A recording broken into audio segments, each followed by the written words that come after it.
గౌరవనీయులు కోనిదాల పవన్ కళ్యాణ్ గారు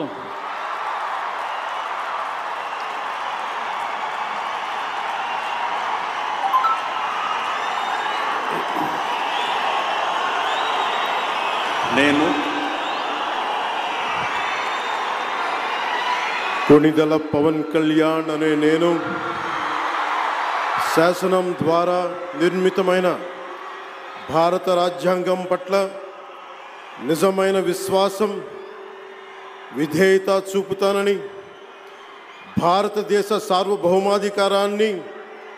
సమగ్రతని కాపాడుతానని,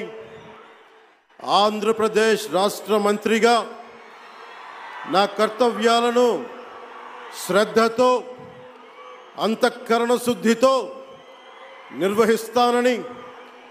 భయం కానీ పక్షపాతం కానీ రాగద్వేషాలు కానీ లేకుండా రాజ్యాంగాన్ని శాసనాలని అనుసరించి ప్రజలందరికీ న్యాయం చేకూరుస్తానని దైవ సాక్షిగా ప్రమాణం చేస్తున్నాను.